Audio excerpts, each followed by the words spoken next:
Okay, this is actually the last slide from the previous lecture on subsidence. And I want to talk about Venice just very slightly. Venice is an area that's sinking. It's increasingly being flooded during high tides, and it's causing a major problem with respect to all sorts of things. The only thing I wanted to point out here is that they've done a nice study of trying to differentiate the various controls on the relative rise in sea level, because that's what flooding is. It's a relative rise in sea level to the point where, in this case, sea is on land. And they've got three different components. The static rise in sea level is the global rise in sea level associated with global climate change. To what extent it's accelerating due to anthropogenic effects, that really hasn't been separated out. It is largely the effect of human-induced climate change. Natural subsidence, that is the natural subsidence that's going on in that tectonic setting. It's largely tectonic, and to a lesser extent, it's the compaction of sediments. So compaction of sediments and tectonic subsidence are the two natural subsidence causes that we have for the most part. Induced subsidence are those things that we cause, and that could be a lot of things, but in this particular case, it's groundwater withdrawal. So groundwater withdrawal is the main process by which induced subsidence is going on in terms of Venice. The total amount of subsidence is basically the combination of all three of those. So we've seen about 25 centimeters of subsidence. Doesn't sound like a lot until you realize that it's at or below sea level to begin with. That's the result of all of these features.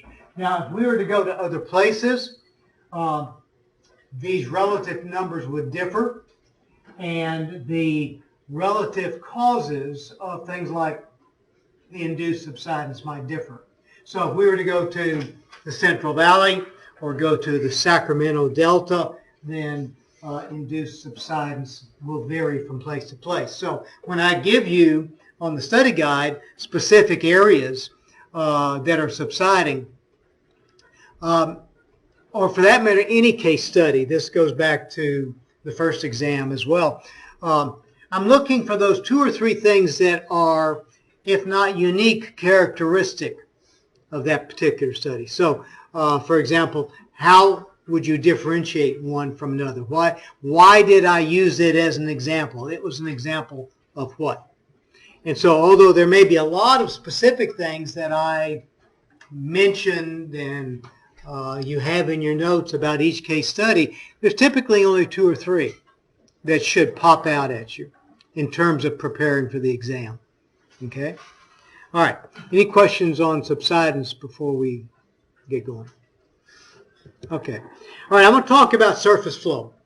And in particular, I'm going to talk about surface flow in rivers.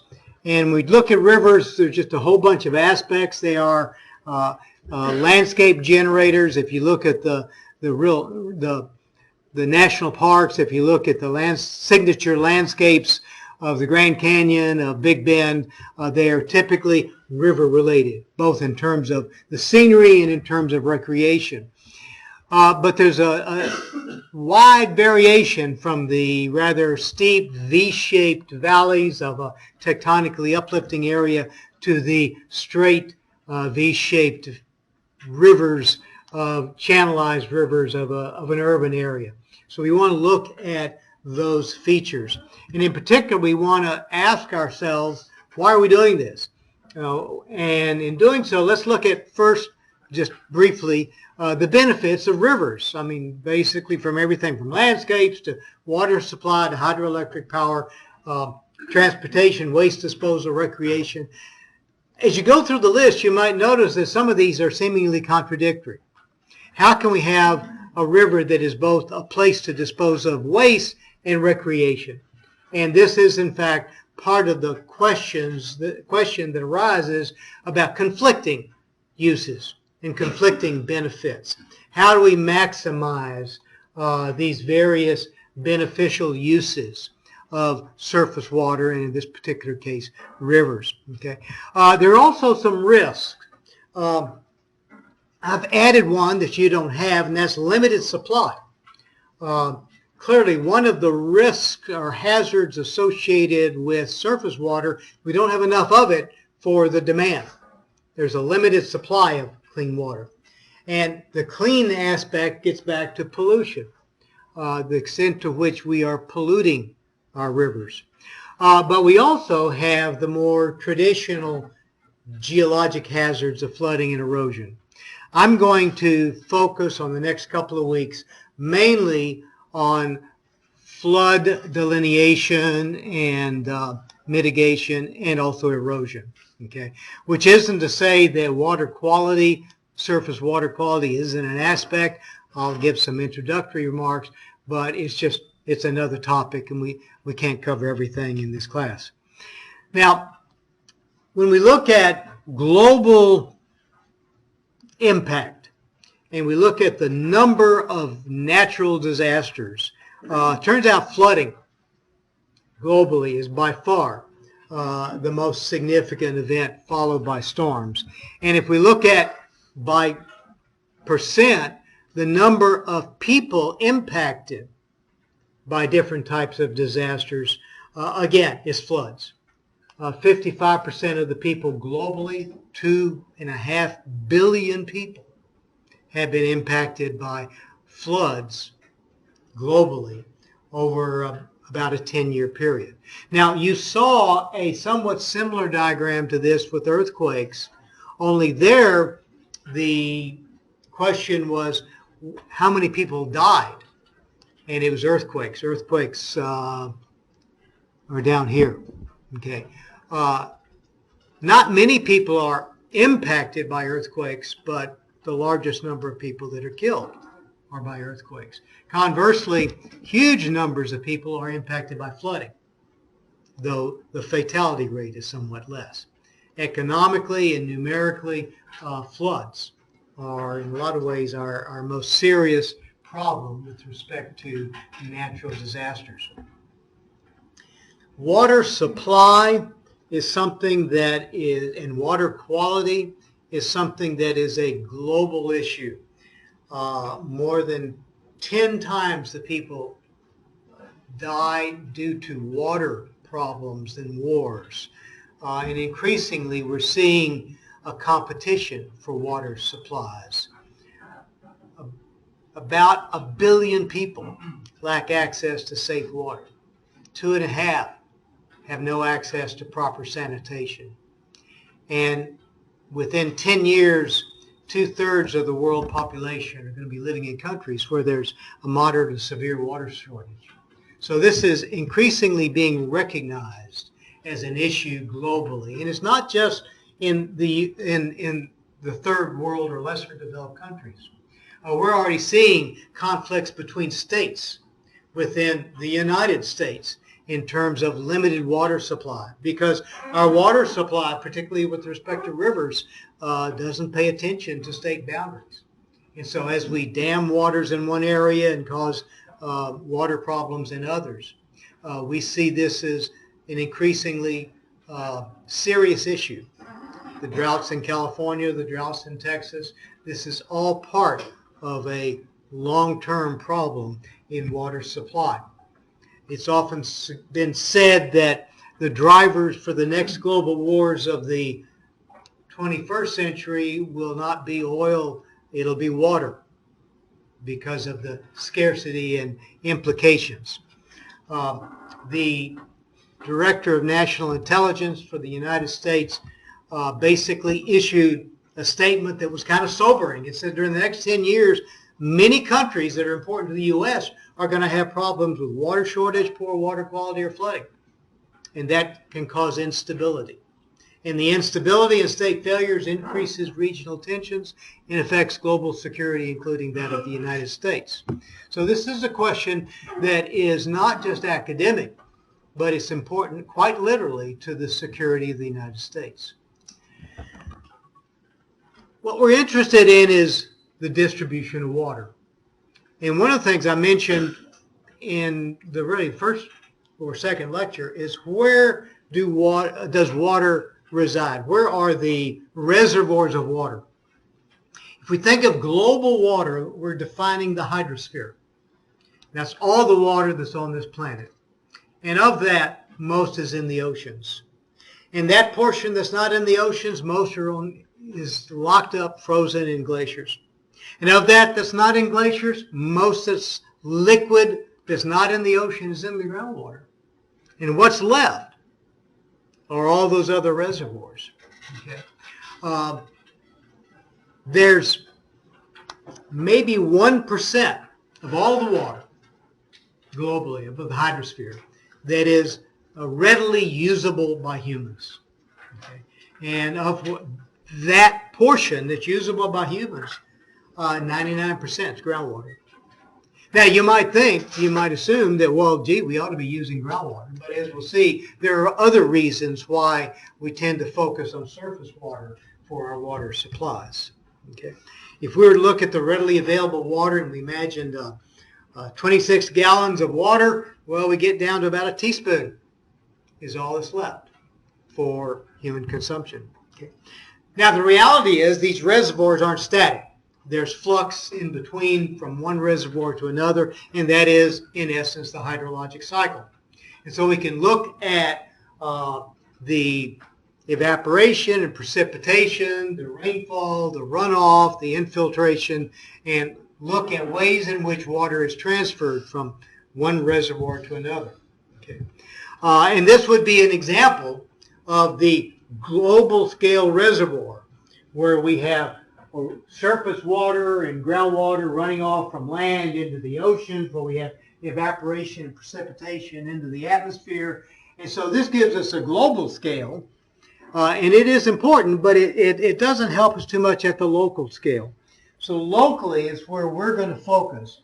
And there we want to look at precipitation as it falls on the land and or water, but in particular on the land, and how vegetation extracts some of it, how infiltration goes into the soil, and how that can recharge the groundwater and eventually come back as base flow to the streams, how that portion that doesn't infiltrate goes over as overland flow and flood flow to also contribute to the stream. Okay? And eventually that becomes the water that's discharged within a particular watershed. So if we're interested in this, then we need to understand the routes by which water is introduced into the stream system. Among other things, that's because we need to know how those variables can be impacted by human activity, either to our advantage or to our disadvantage. Well, when we look at reservoirs, and we look at the volume of reservoirs, it truly seems like groundwater is the place to be. The problem is one of average residence time. We talked about it at the beginning lectures. And that basically says it's the rate at which that reservoir is being restocked. So we look at the size of the reservoir, but then we divide it by the rate of transfer, the rate at which it's being depleted and recharged.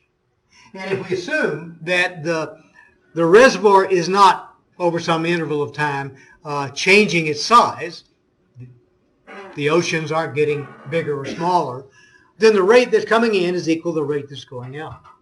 And when we do that, and we look at those reservoirs in which water exists, and if we look at the residence time, well, that's really quite different. The residence time in oceans is thousands of years. Okay, ice, hundreds to thousands of years. That, by the way, is why we can go to the cores of ice and look at 800,000 years of record, because that is such a long-lived reservoir. Groundwater, water stays in the ground a long time, hundreds to thousands of years. There's water in the Panhandle that fell as rain 18,000 years ago. They were just now using. Lakes, tens of years. The atmosphere, 9 days. Rivers and streams, a couple of weeks. Now what that means is that even though groundwater has a huge stock, divide that by, or rather look at the rate at which it's being replenished. And it's being replenished on the order of thousands of years, hundreds of thousands of years. Okay? Rivers, every couple of weeks, we got a new fresh supply coming in.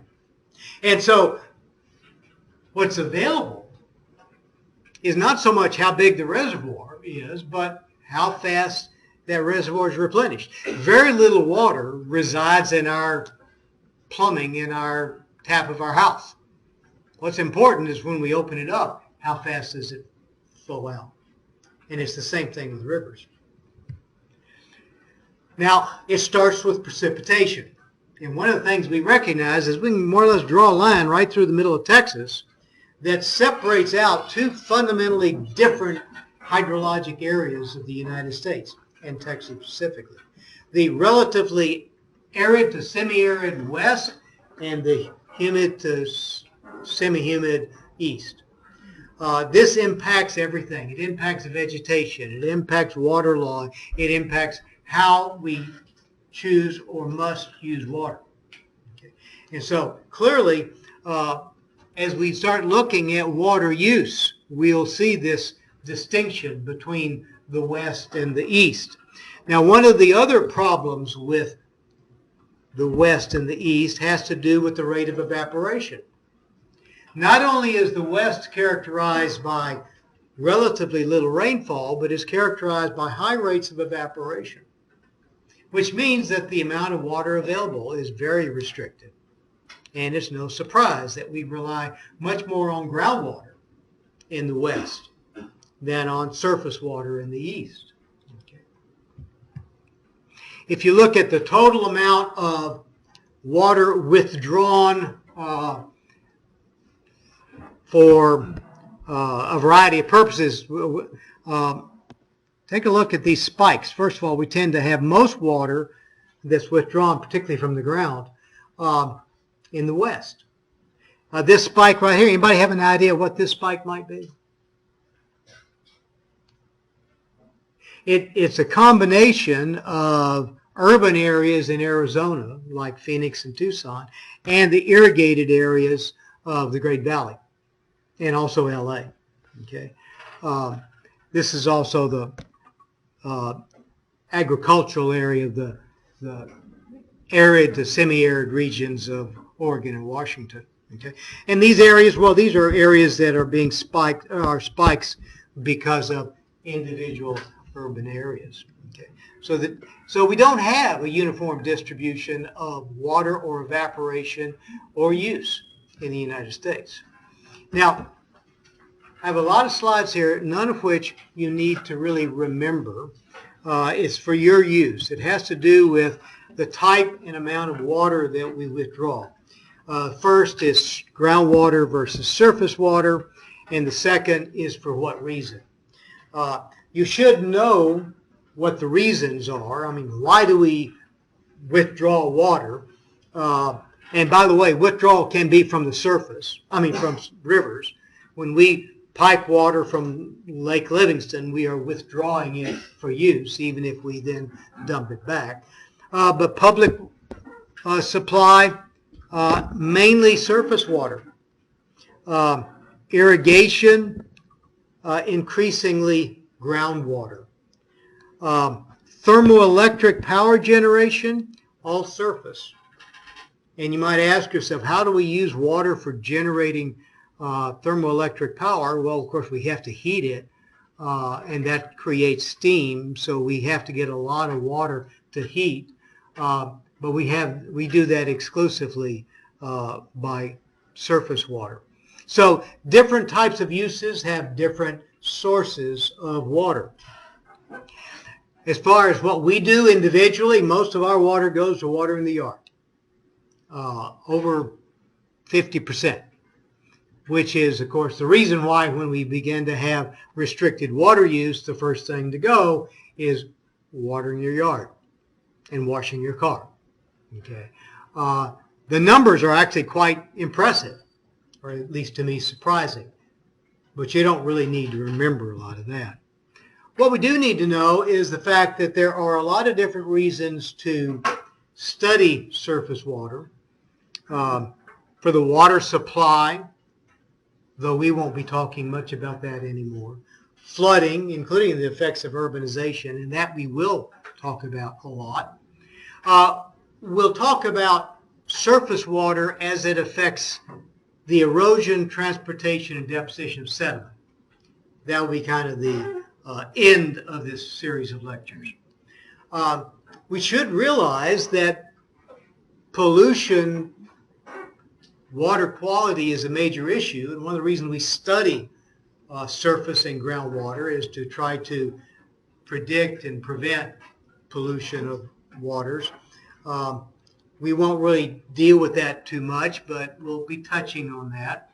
And certainly everything we talk about is related or can be related to pollution issues. And of course, habitats.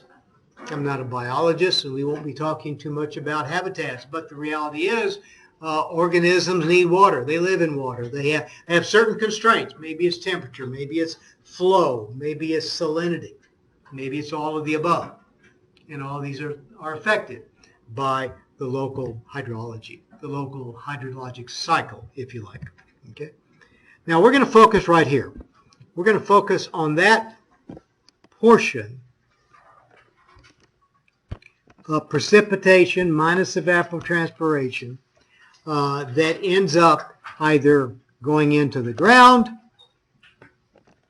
or going into the surface water. That's going to be our focus for the next couple of weeks. Okay? And in order to understand the hydrology of surface water, there are a variety of things that we're going to be talking about.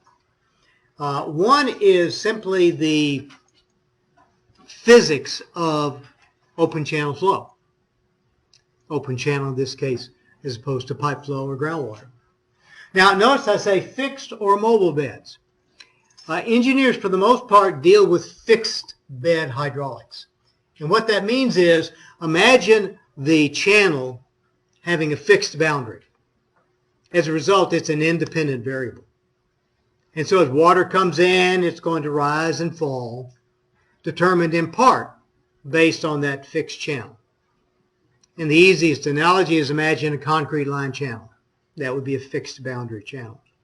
On the other hand, geologists are much more interested in mobile bed hydraulics. That is to say, a river that's not concrete lined, a river that can widen and deepen or shallow and narrow as part of the response to floods. At that point, the channel is a variable, not an independent variable, but is dependent on other issues. And it's a much more complicated story. Open channel hydraulics, fixed boundary hydraulics is much easier than mobile boundary hydraulics. Okay? But we'll use both.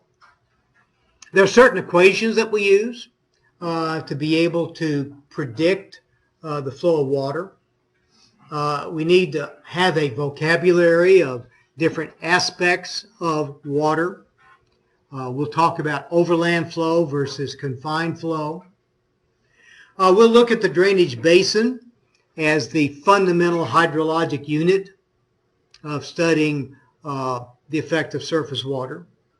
We'll talk about how we measure various types of flow in the field, and then finally how we go about determining flood frequency and how we can use that information to develop flood maps that can define the relative risk, relative hazard in different areas. And of course, one of the things that will happen as we get into that area is we're going to see that urbanization, human activity, can very significantly affect and change the flood risk. The 100-year flood is something that can change from year to year. Shouldn't, we would think. Rainfall shouldn't have a memory. But in fact, how that rain is distributed is very much an effect of urbanization. And now we're finding that actually the The pattern of rainfall is changing. And so all of these things are something we need to think about as we ask ourselves, how can we predict risk in the future?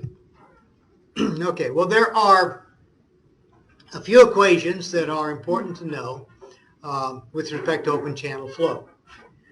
There's a Bernoulli equation that has to do with how energy is transformed and transferred through the hydrologic system.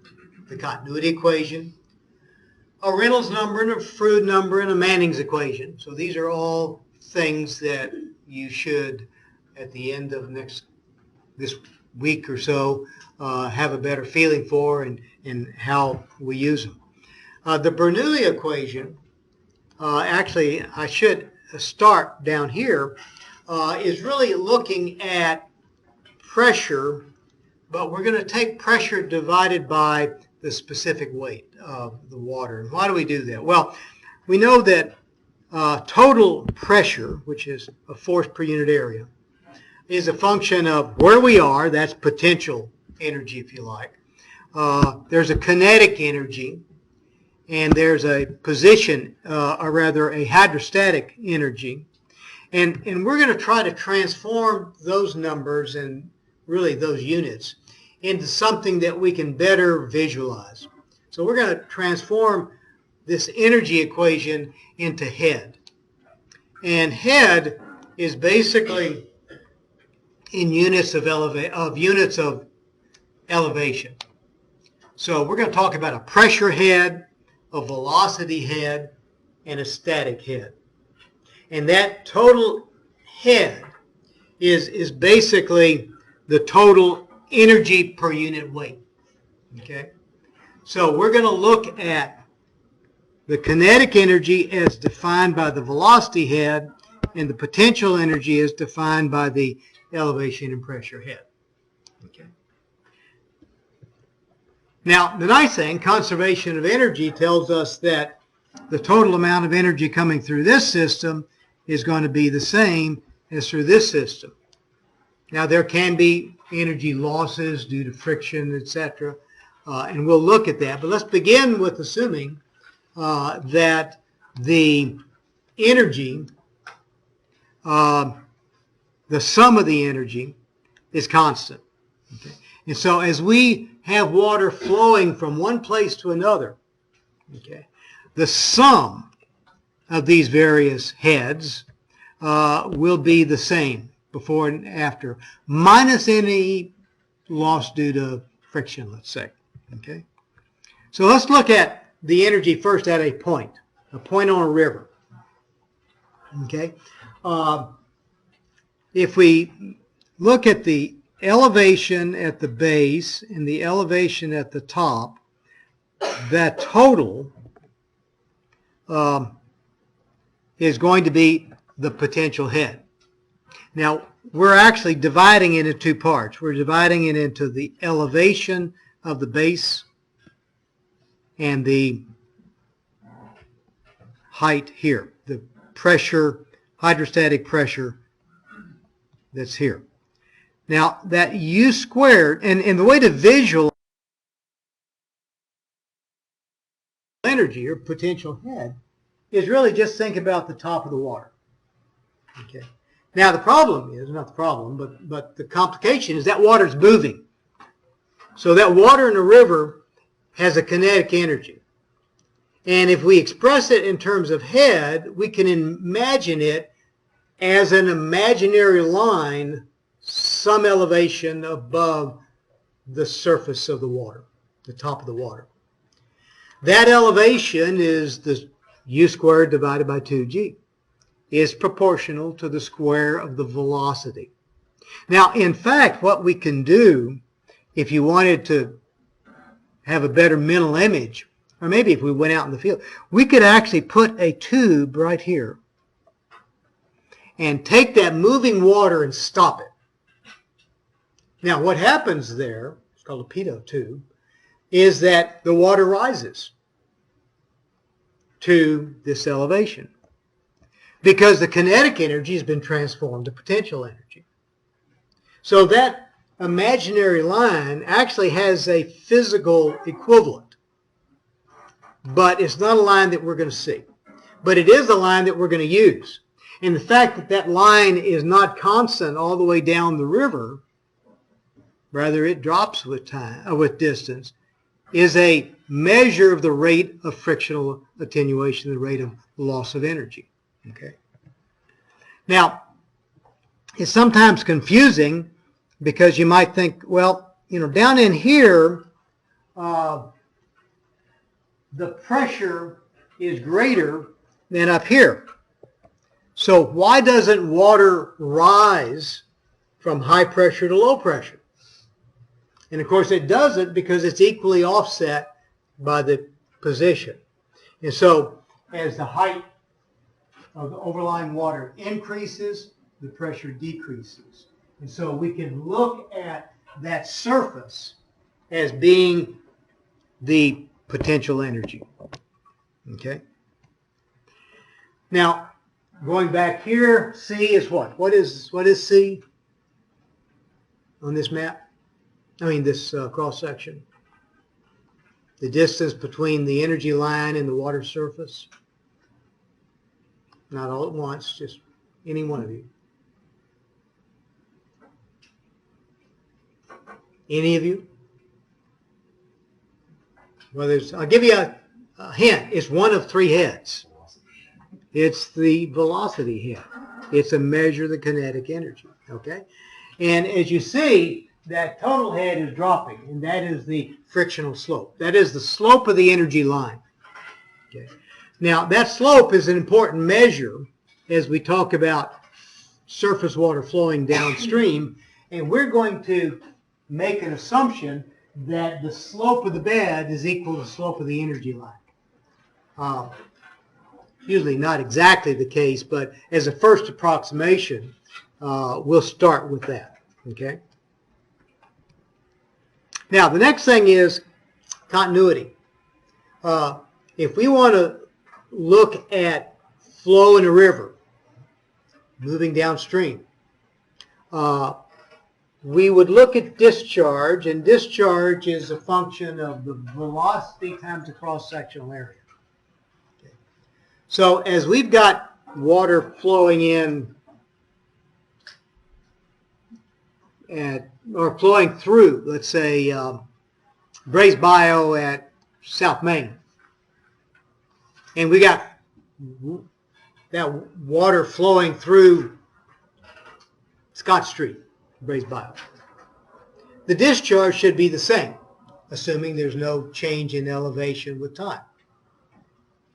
The cross-sectional area may not. The velocity may not be the same. But the discharge in is equal to the discharge out. Okay?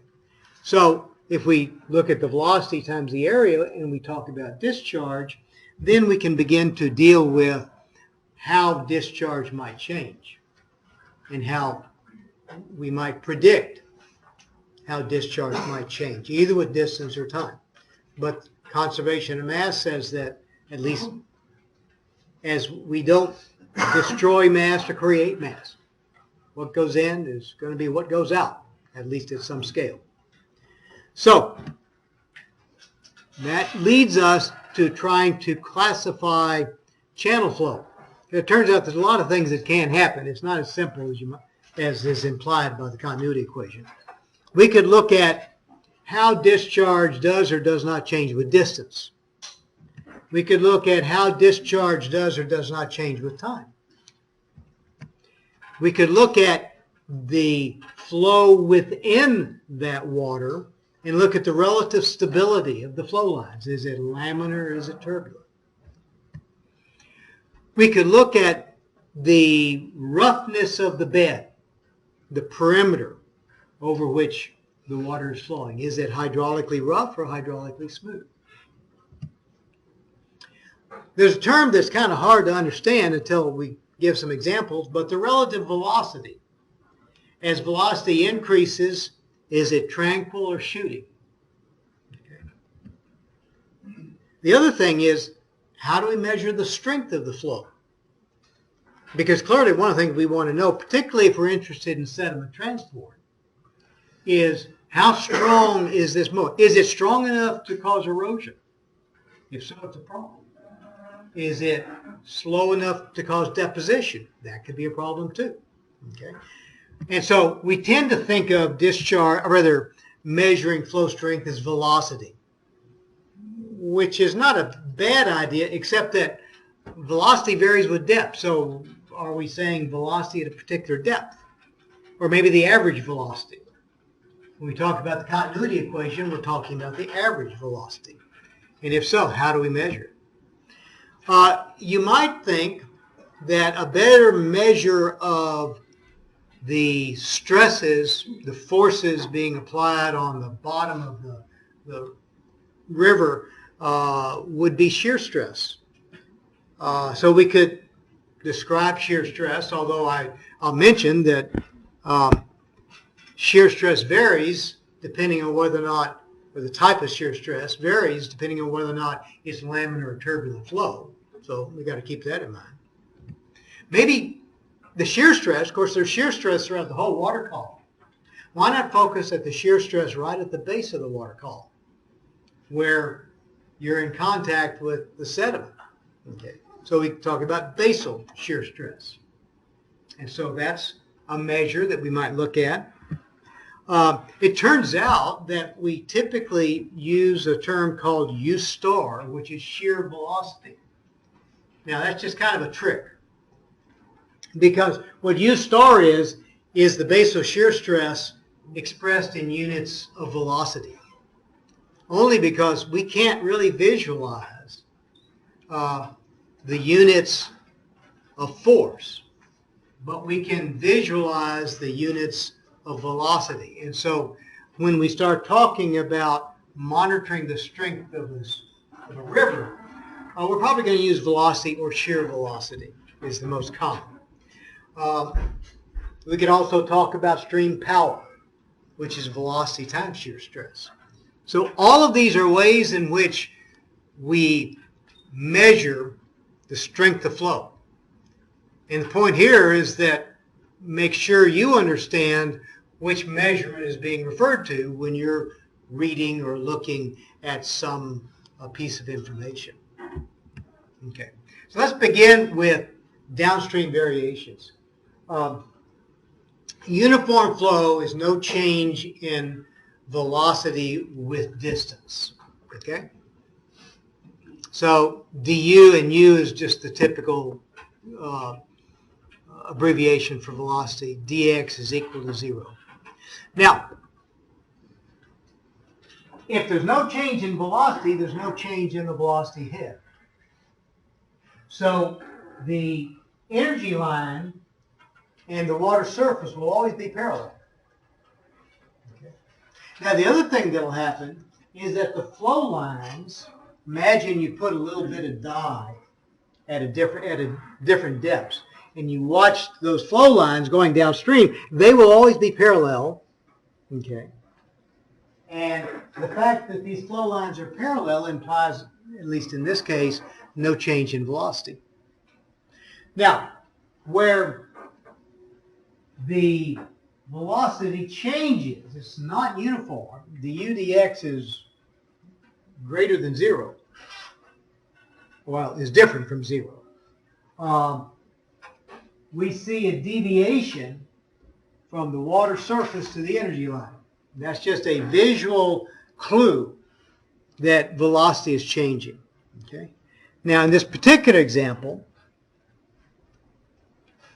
the kinetic energy is increasing, therefore velocity is increasing here. Kinetic energy is decreasing, therefore velocity is decreasing here.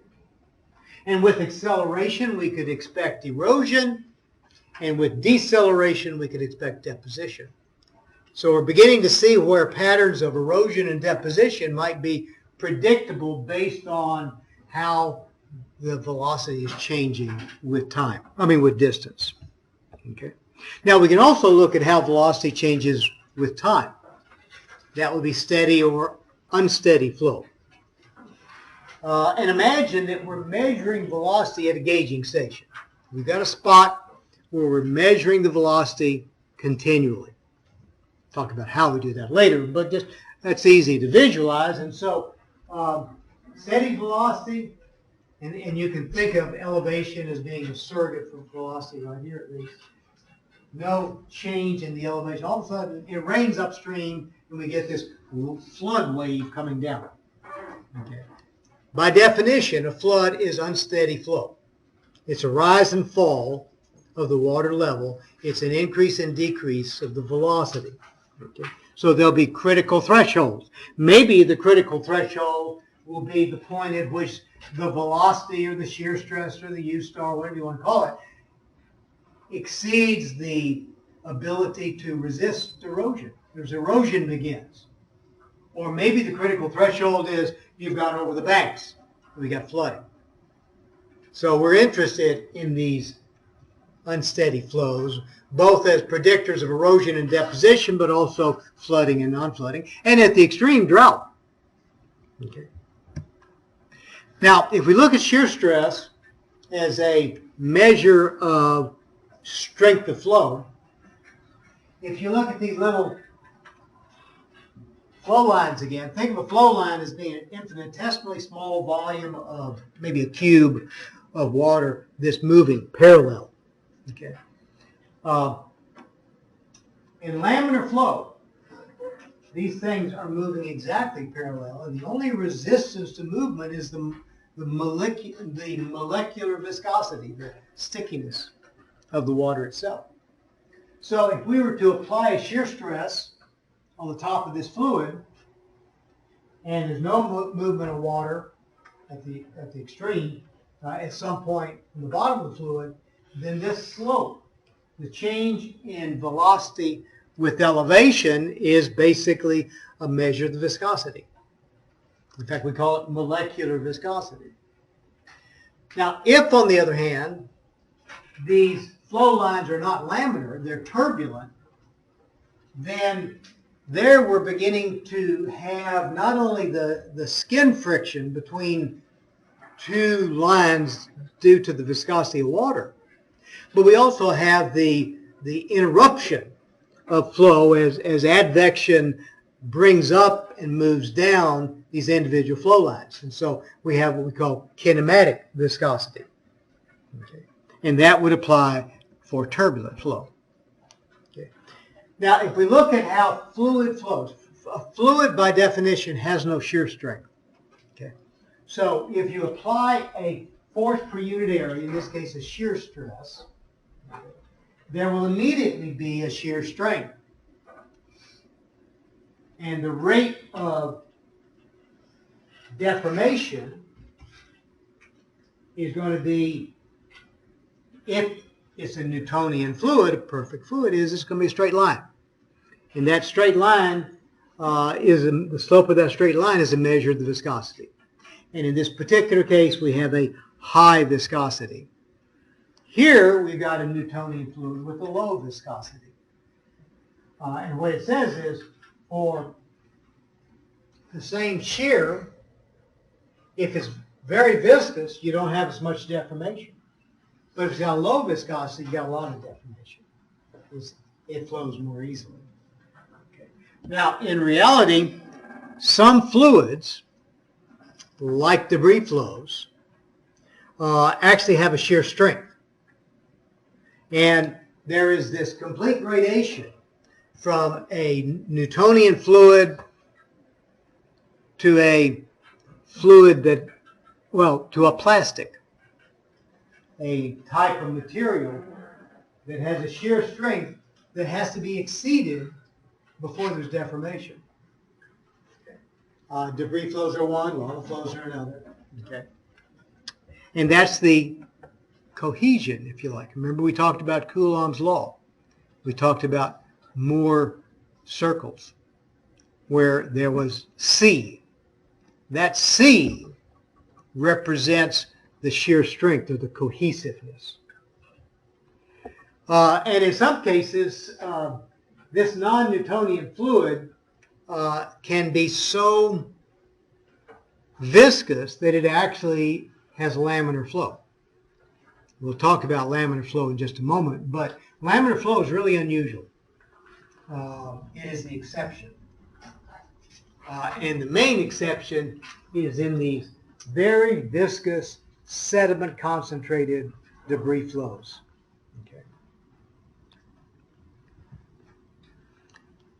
Now, let's begin over here with basically all water, no sediment. You basically have pure water. And let's start moving to our left. And what we're doing is we are increasing the sediment concentration. And in doing so, we're increasing the unit weight from 1 gram per cubic centimeter of fresh water to over twice as dense, okay, over twice as heavy per unit time. So this is a measure of density. And as we have a stream that's getting more and more sediment mixed into it, the density is increasing, the viscosity is increasing, and at some point we get into the realm where we quite literally have a shear strength. We've gone from a Newtonian fluid to a non-Newtonian fluid, and actually a non-Newtonian material, because it's not really a fluid, it has a shear strength. And the point of this is that debris flows and stream flows, although they represent, or debris flows in what we mainly see, seem to be completely separate. They're part of a continuum. And so rivers, when they are in flood, particularly certain kinds of rivers, can actually go into density flows when they empty body of water, empty into standing bodies of water. Okay. It's completely gradational and may change with that rise and fall of water. Okay. Now, on the one hand, the shear stress at the bottom of a fluid, the bottom of a channel, can be thought of as the component of stress that is parallel to the slope. That's the weight, and more specifically, the component of the weight that is parallel. It varies a little bit depending on whether it's a narrow channel or a wide channel, but it doesn't seem like just looking at the weight is a very good predictor, because the problem is you've got to know a lot about the slopes to be able to work that out. So we're going to look at a different measure of shear stress and shear stress, basal shear stress, rather than just looking at it as a function of weight. Okay. Before we do that, though, let me just remind you what you know. Laminar flow versus turbulent flow. Turbulent flow has fluctuations in the X, Y, and Z direction. Okay, and these fluctuations can actually be measured, and it's this rise and fall of the individual flow lines that causes that increased viscosity, that kinematic viscosity over the molecular viscosity. Okay. And so if we look at the velocity gradient in laminar flow, it turns out it's parabolic. Now, as we increase velocity, we get turbulence. And when we increase turbulence, we get a logarithmic profile. And so the question is, at what point do we go from a parabolic to a logarithmic profile? Well, that's easy, at a critical Reynolds number. That, of course, implies you know what a Reynolds number is, and you know what that critical Reynolds number is.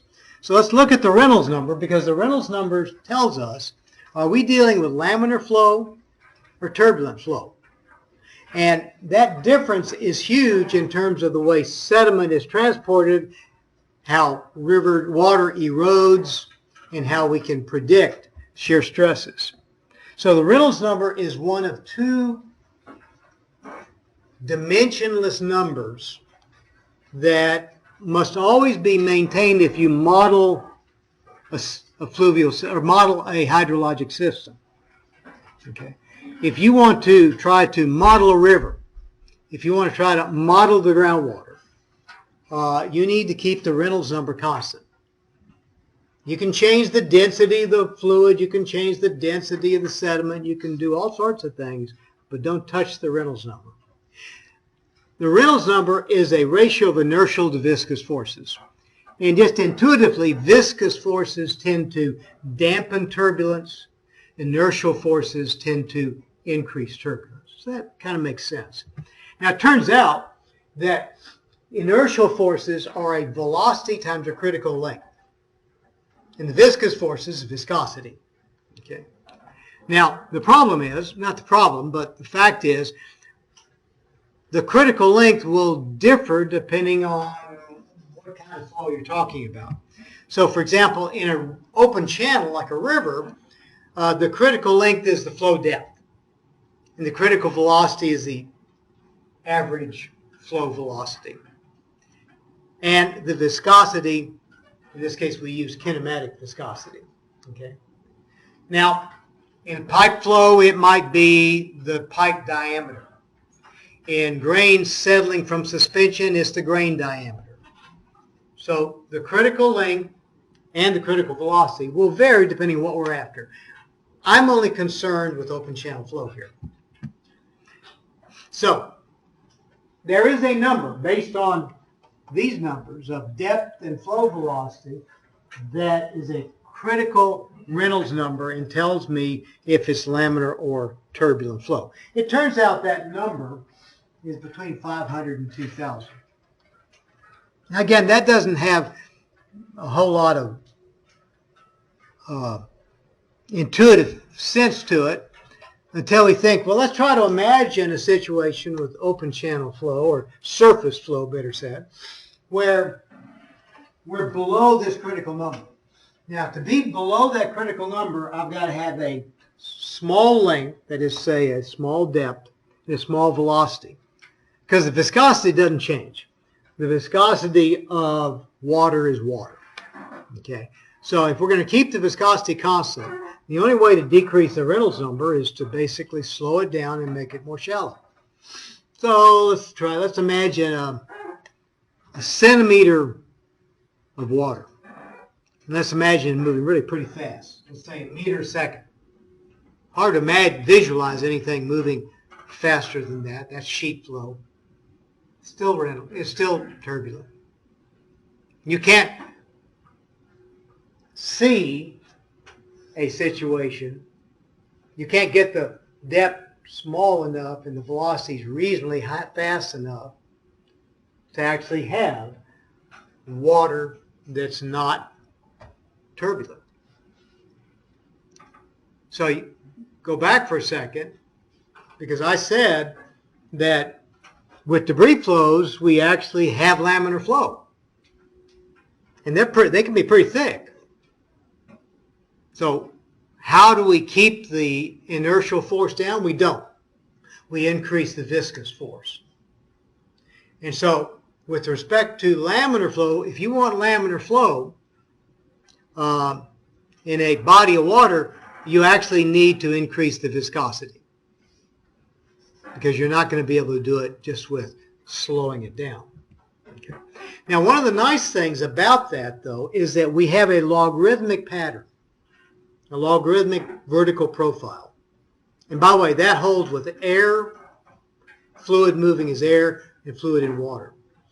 Okay. So here are a couple of velocity profiles. Velocity is a function of height. And let's transform that to log height. And sure enough, that velocity profile is now a straight line, because it's plotted on log paper. And it turns out that the slope of that line is a function of U star. Remember, U star is basically basal shear stress. Okay. So I can actually measure the basal shear stress if I can measure the velocity in about 3 different depths and plot it on log paper. So if I plot that depth here, here, and here, I've got the slope, which tells me the basal shear stress. And that's actually what we do. We look at the velocity and usually collected at logarithmic heights or cycles, intervals, better said. And so we can fairly easily determine the basal shear stress, which is one of the reasons why we use that as often and sometimes more than velocity. Okay, just going back, the only difference between shear velocity and shear stress is we've taken the square root of that divided by density. And of course, it's still a shear stress. It's not a real velocity, but it's in units of velocity, and so it helps us visualize it. Okay. Now, as sure as you think you understand that you don't get laminar flow, I have to admit I lied. It's a little white lie, but if you look at that area right down at fraction of a millimeter at the surface, we actually have parabolic flow, and we have laminar flow, or parabolic profile and laminar flow. Okay. And then as we go higher and higher in the water column, think of it as if we're increasing that critical length. Because we get a transition zone into turbulence. So all things equal, if this were just a glass smooth bottom, the very bottom few fractions of a millimeter will actually be laminar flow until we get a thick enough body to have turbulence. Okay. Now, the reason why that's actually important is not important to the overall velocity profile. The velocity profile of the river really doesn't change, but it does affect what's going on in terms of transporting sediment. Okay, and we could actually calculate the thickness of that layer by this equation, and you don't have to do it, but just assume it's really small. And it's within this zone that we get turbulence that's generated. And turbulence that's generated, it does all sorts of things. It can have these major surges and changes that transport sediment into the water column. The problem is, or better said, the complication is that viscous or laminar sublayer is only going to be present if there's not something that interrupts it, that breaks it up. And that something is a grain of sand. Or better said, a grain of sand that is large enough to protrude and block the entire laminar sublayer, that thickness. If the grain of sand or silt or clay or whatever is smaller than the thickness of the laminar sublayer, that is a hydraulically smooth surface. No matter how small it is, the water flow doesn't know that it's there. But as soon as you get a grain of sand or something bigger than that laminar sublayer, then it's hydraulically rough. And then you have a completely turbulent system from bottom to top. So imagine fine-grained, hydraulically smooth, coarse-grained, hydraulically rough. So what is fine and coarse, or low velocities, high velocities? Because the higher the velocity, the thinner that layer is. Well, it turns out that a transition of about 7/10 of a millimeter for grain size is coarse enough to force you into a hydraulically rough body. Okay. Now that's got an interesting implication for the geologist, because Once you've got a hydraulically rough boundary, the first way that the sediment moves is rolling as a sheet. We call it lower plane bed. Now, for the hydraulically smooth, fine-grained sand, for example, it wouldn't move if that laminar sublayer remained there to buffer or protect the sediment from turbulence. But what happens is it forms ripples. And when a ripple forms, it basically breaks up that laminar sublayer. And the transport of finer grained sand starts off with ripples. The transport of coarser sand and gravel starts off as sheet flow or plane beds. So there's a fundamental difference between how the inception of motion occurs and erosion, depending on the grain size. And the grain size is important because it has to do with, are we dealing with a hydraulically smooth or hydraulically rough surface? Okay. Now, why do ripples form? Well, it turns out all it takes is a little bit of a disturbance. And if you look at a flume where you've got what you think is a nice flat sheet of sand, and you start cranking the water, it's as if the ripples appear instantly. And what happens is one little perturbation is just enough to break up get the sediment moving, and then once it moves, the ripples immediately form. And they serve to allow turbulence to transport the sand by destroying that laminar sublayer. Okay. Now, one of the things that we need to look at is, assuming a constant discharge for a moment, changes in velocity downstream. Now, if we assume a constant discharge and a change in velocity, if we increase velocity, what's going to happen to cross-sectional area? It's going to shrink. Okay. So what we've got here is a decrease in the height. We're assuming a constant width. A decrease in the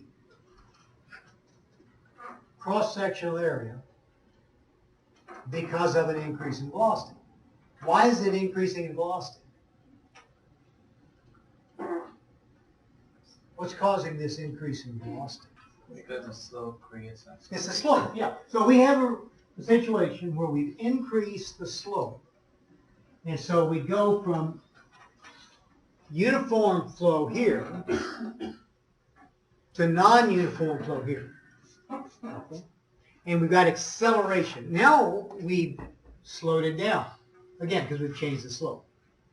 So we go from high velocity to low velocity. But something is odd here in terms of the water profile. We go back to the same profile, but instead of this nice, gentle decrease in elevation with increase in velocity, we have this sudden, turbulent, hydraulic jump that occurs as we go from high velocity to low velocity. Okay. Now, what we do is, first of all, we're going to define a portion of this flow as tranquil or streaming flow. And then we're going to talk about the very high velocity flow as shooting or rapid flow, back to tranquil. Okay. Now the problem is that, what's defining it? Why do we make this distinction? And how do we make it? Well, we do it by looking at the Freud number. That's that FR. We have subcritical flow if the Freud number is less than 1. We have supercritical flow if the Freud number is greater than 1. and we go back through a hydraulic jump into subcritical flow. This hydraulic jump, when flow goes from subcritical to supercritical, where it won't happen up here. If we were just in subcritical flow and we increase and decrease, we never got into supercritical flow, there would be no hydraulic jump. But these hydraulic jumps are important places. They're important places where erosion and deposition can occur, where there's a lot of mixing, a lot of turbulence. They're things you want to avoid if you could control it. Okay. Well, you can predict it.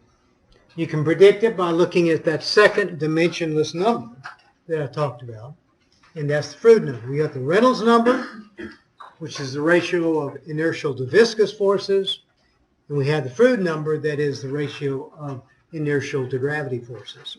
Okay. In this case, we just look at velocity. And so the inertial forces are assumed to be strictly a function of velocity. And then the gravity forces, that's a function of the velocity of a gravity wave. Now, gravity wave is the square root of the product of gravitational constant times the average flow depth. And the good news is, it's not that hard to visualize. Because if you have a standing body of water, and it could be a bowl, or it could be a lake, or it could be an ocean.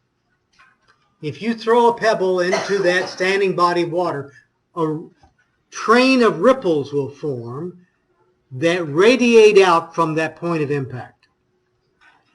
The velocity at which those ripples are migrating is the velocity of the gravity wave. And they go faster with deep water and slower with shallow water. In fact, we can predict the velocity based on the depth. It's proportional to the square root of depth. Okay. Now, you can also tell if you're in the field if the river is going supercritical or subcritical. And the reason is, let's just assume for a second that a log is floating at some rate in this direction. So we know the velocity of the water. We throw a pebble in. Okay. Now the question is, that pebble is going to create a gravity wave that's going to move upstream and downstream. Now if that pebble still has a upstream component, well, let me rephrase it. If we look at that pebble and it still is moving upstream, then the velocity that is moving downstream is less than the velocity that's moving upstream. So it's subcritical flow. But if it's supercritical, the velocity of stream moving, it actually can't keep up. That upstream ripple is migrating downstream. So you're in supercritical flow. Okay. Now, one of the distinctions that makes this of interest is that the surface responds differently in subcritical flow to supercritical flow. Now, in subcritical flow, the surface of the water is out of phase with the bottom. And the surface of the water in supercritical flow is in phase with the bottom. Now that has an interesting implication, because remember we said that we've got increasing velocity here and decreasing velocity here. That causes erosion and deposition. Now look what's happening here. We've actually got decreasing velocity and increasing velocity. And so what's going to happen here is we're going to have deposition up here and erosion down here. Now, in fact, the deposition on the upstream side of this rise is coming from erosion over here. So it's not like the sediment's moving backwards, but the bottom feature is moving backwards. Now think about how sediment moves in terms of bed forms. Ripples and dunes. Erosion on the backside, deposition on the downstream side. That's basically a ripple or a dune. And so we have something that kind of looks like this. Okay? Ripples and dunes only occur in subcritical flow. Now, what happens when you get to supercritical flow? You actually have what we call antidunes. In fact, it starts with standing waves. So you can literally see on the river a series of standing waves, and that is a sign you're at supercritical flow. And underneath those standing waves, you begin to have the sediment pile up on the backside in the dune form, migrate upstream. And as you get higher and higher velocities, you actually get hydraulic jumps, where you have what are called chutes and pools, where there's a tremendous amount of turbulence as we get into higher and higher fluid numbers. Okay. So the question of why it's important is huge in terms of sediment transport. Now, it's also important in terms of dealing with determining discharge, because for the same discharge, remember those two different extremes we had, we could have different cross-sectional areas by changing the velocity. So we would like to be able to measure the height, and therefore the cross-sectional area, where it's invariant, either supercritical or subcritical. And so often we force the flow to be supercritical when we're measuring it, to avoid this complication that there is, in fact, two different elevations for the same discharge. So from a measurement point of view, we need to know which condition we're in, and that's the fluid number. Now, if we wanted to reduce flooding, we got a couple of options. We could reduce discharge. That's what we do with dams. A dam tries to hold back the water to minimize flooding.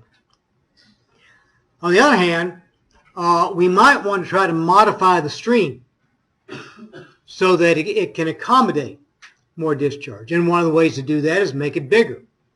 That's what we're doing in Braze Bio. But there's a limit to how big we can make a channel. So if we could